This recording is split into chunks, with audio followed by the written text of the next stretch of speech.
Hello friends, स्वागत है आपका हमारे यूट्यूब चैनल जीके ट्रैकर पर। देखिए फ्रेंड्स, इस वीडियो के अंदर हम देखेंगे उत्तराखंड जीके जो एमसीक्यूज़ वाली सीरीज़ है उसका हमारा आज 22वां पार्ट है। और इस वीडियो के अंदर भी हम महत्वपूर्ण 20 प्रश्नों को देखेंगे उत्तराखंड से संबंधित। और अगर आपने अभी तक प्रीवियस वीडियो नहीं देखे हैं तो पूरी प्लेलिस्ट बनी हुई है, जाके आप उसको जाके देख सकते हैं। ठीक है, साथ ही अगर आपको उत्तराखंड जीके में वन लाइनर पढ़ना है तो उसकी भी कंप्लीट प्लेलिस्ट है, जो कि सीरीज़ कंप्लीट हो चुकी है 2100 प्रश्नों की, आप उसको जाके देख सकते हैं। आज की ये वीडियो शुरू करते हैं और वीडियो के एंड में आपका जितना भी स्कोर होता है कमेंट करके अपना स्कोर ज़रूर बताएं। ठीक है फ्रेंड्स, तो चलिए वीडियो शुरू करते हैं। पहला क्वेश्चन है, विवेकानंद पर्वतीय कृषि अनुसंधान संस्थान को किस वर्ष अल्मोड़ा लाया गया था? देखिए, आपको पता है जो विवेकानंद पर्वतीय कृषि अनुसंधान संस्थान है इसकी स्थापना 1924 में होती है। किसके द्वारा? बोसी सेन के द्वारा। ठीक है, बोसी सेन थे, इन्होंने इसकी स्थापना कहाँ करी थी? तत्कालीन कलकत्ता यानी कि वर्तमान कोलकाता में इसकी स्थापना होती है। और किस नाम से होती है? विवेकानंद लेबोरेटरी के नाम से इसकी स्थापना होती है। इसको अल्मोड़ा कब लाया गया? 1936 में इसको अल्मोड़ा लाया गया था। ये आपको ध्यान में रखना है। अल्मोड़ा कब लाया गया था इसको? 1936 में। और अगर पूछेगा स्थापना तो 1924। ठीक है, 36 में अल्मोड़ा लाया गया। अगर आपको ऐसा प्रश्न बन जाता है कि उत्तर प्रदेश सरकार ने इसको अपने अधिकार में कब ले लिया था, तो 1959 में यूपी जो गवर्नमेंट थी, क्योंकि उस समय उत्तर प्रदेश में आता था जो अल्मोड़ा है। ठीक है, इधर का क्षेत्र भी यूपी में ही आता था, तो यूपी ने इसको 1959 में टेक ओवर कर लिया था। और फाइनली 1974 में ये भारतीय कृषि अनुसंधान जो परिषद है उसके अधीन चला गया था। ठीक है, तो ये आपको सन यहाँ पर याद रखने हैं। दूसरा प्रश्न है, राज्य का प्रथम बजट किसके द्वारा प्रस्तुत किया गया था?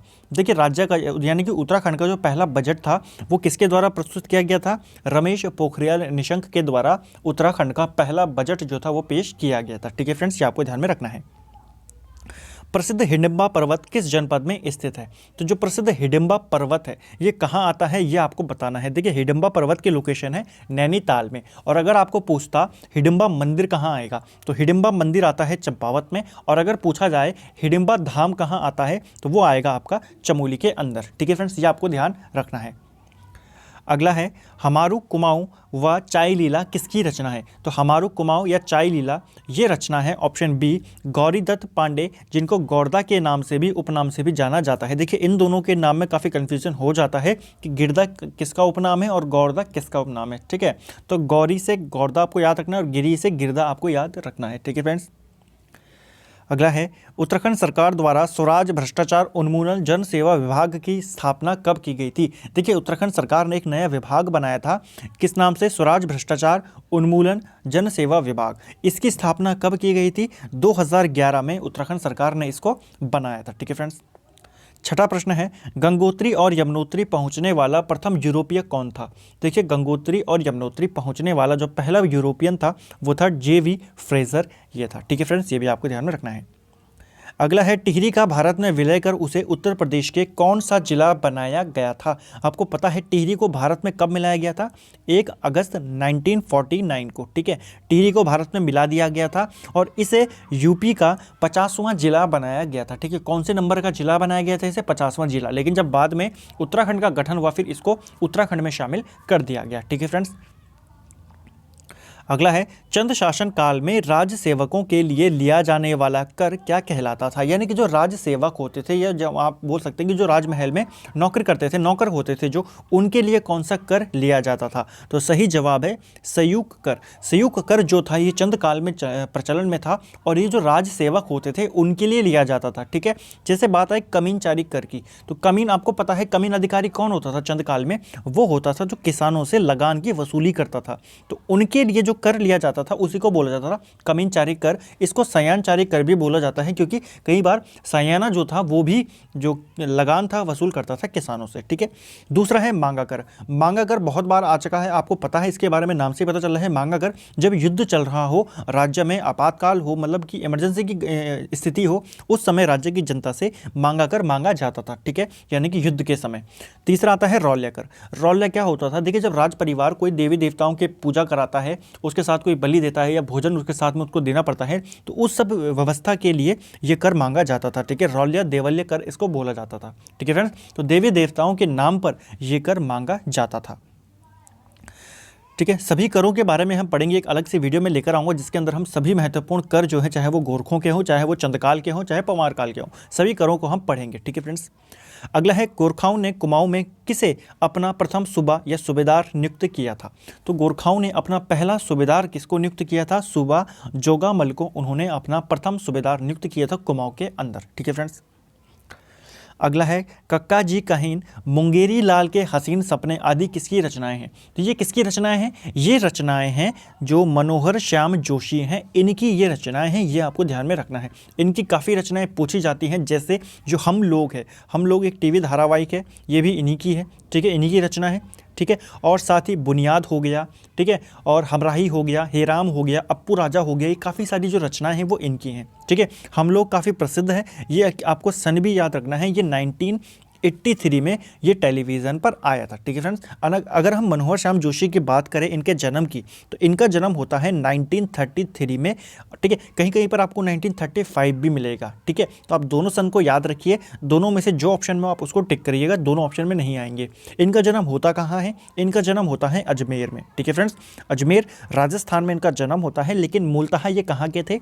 ये थे अल्मोड़ा के, इसीलिए हमको इनको थोड़ा ध्यान से पढ़ना है। ठीक है, क्योंकि इनका संबंध कहाँ से था? अल्मोड़ा से इनका संबंध था। और इन्हीं के दो उपन्यास है जो कई बार पेपर में पूछे जाते हैं कि ये उपन्यास किसके हैं, तो कयाप और कश्यप, ये उपन्यास किसके हैं? ये दोनों उपन्यास भी मनोहर श्याम जोशी के हैं। अगला है, राज्य के प्रथम अशोक चक्र प्राप्तकर्ता कौन थे?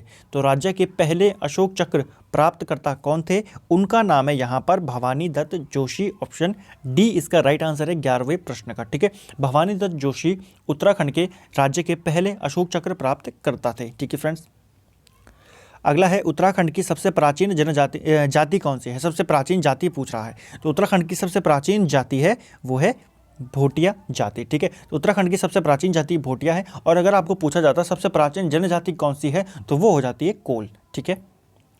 13वां प्रश्न है, किस चंद राजा के बाद कुमाऊं पर खस राजाओं का अधिकार हो गया था? देखिए, चंद्रवंश वाली वीडियो जो है पूरी हम उसको पढ़ चुके हैं। उसके अंदर हमने पढ़ा था कि जो वीणाचंद आया था, वीणाचंद वहाँ पर क्या हुआ था? वीणाचंद एक विलासी राजा था और उसके बाद कुमाऊं पर खसों का जो था अधिकार हो गया था और लगभग 200 सालों तक खस यहाँ पर राज उन्होंने किया था। ठीक है, उसके बाद वीरचंद आता है जब वो खसों को पराजित करता है और पुनः से कुमाऊं में जो चंद्रवंश था उसकी स्थापना कर देता है। ठीक है, तो वीणाचंद ने गंवाया था, वीरचंद ने पाया था। ठीक है फ्रेंड्स। वापस अगला है, रसोई घर की दीवारों पर बनाए गए देवी देवताओं के चित्र क्या कहलाते हैं? तो रसोई घर की दीवारों पर जो देवी देवताओं के चित्र बनाए जाते हैं उनको कहा जाता है टुपुक। ठीक है, टुपुक उनको बोला जाता है, ये आपको ध्यान में रखना है।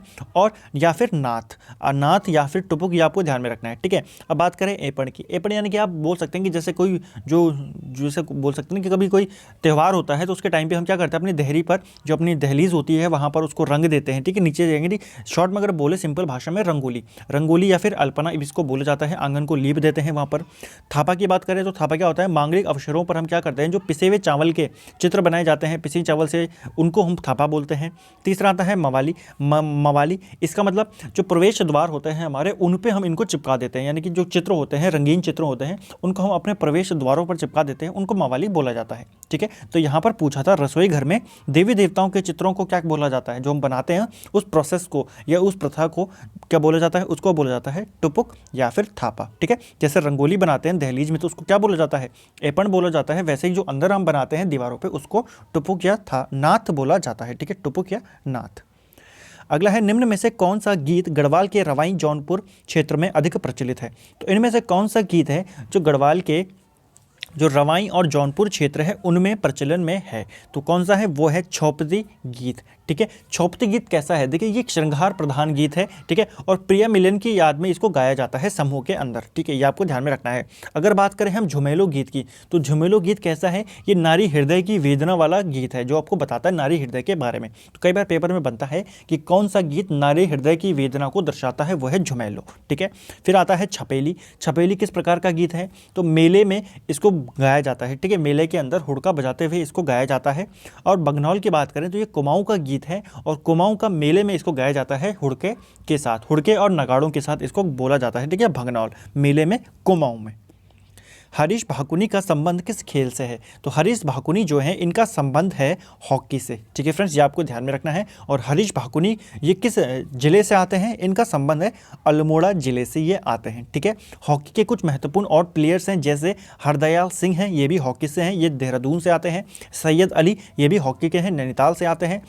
RS रावत हैं, ये भी नैनीताल से आते हैं, हॉकी प्लेयर हैं।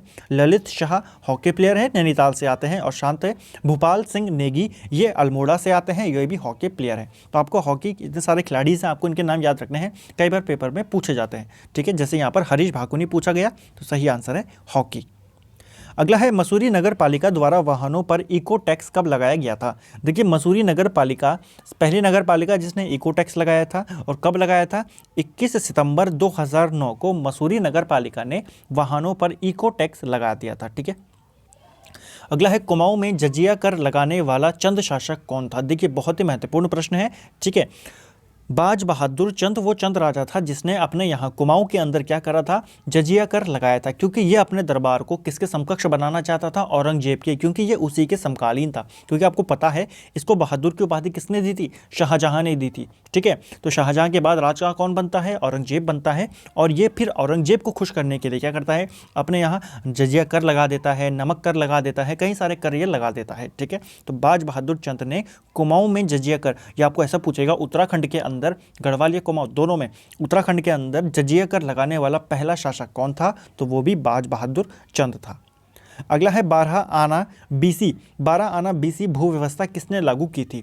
देखिए, ये जो भू व्यवस्था थी ये 1861 में लागू की गई थी। किसके द्वारा की गई थी? हेनरी रैमजे के द्वारा। क्योंकि आपको पता है इस समय जो काल चल रहा है वो हेनरी रैमजे का चल रहा है, और टिहरी के अंदर इसको लागू किया गया था। उस समय टिहरी का नरेश कौन था? भवानी शाह उस समय टिहरी का शासक था, और भवानी शाह ही एकमात्र पंवार शासक है जो अंग्रेजों की सहायता से गद्दी पर बैठा था। प्रश्न बनता है, इनमें से कौन सा पंवार शासक अंग्रेजों की सहायता से गद्दी पर बैठा था? वो था भवानी शाह। और किस अंग्रेज ने उसकी मदद की थी? हेनरी रैमजे ने। ठीक है, वो पूरी कहानी हम पंवार वंश वाली वीडियो में देख चुके हैं, अगर आपने नहीं देखा है तो आप उसको जाके देख सकते हैं। ठीक है फ्रेंड्स, अंतिम प्रश्न है आज का, उधम सिंह ने जनरल डायर को लंदन में कब गोली मारी थी? देखिए, जनरल डायर जिनका संबंध किससे है? जलियांवाला बाग से है। ठीक है, इन्होंने वहाँ पर गोली चलाई थी, ये बोला जाता है। चलाई तो दूसरे वाले डायर था जो, ठीक है, ये माइकल ओ डायर था जिसने गोली चलाई थी। ठीक है, चलवाई उसने थी।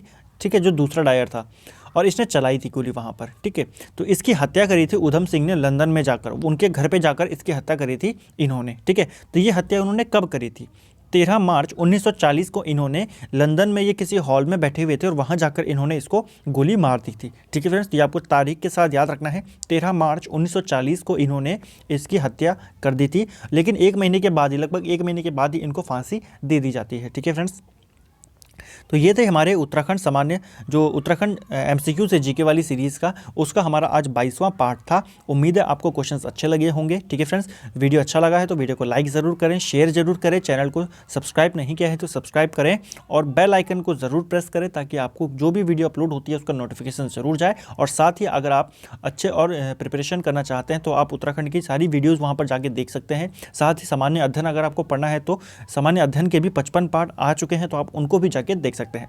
आपका जितना स्कोर इस वीडियो के अंदर हुआ है कमेंट करके ज़रूर बताएं। वीडियो अच्छा लगे वीडियो को लाइक ज़रूर करें। Thank you friends.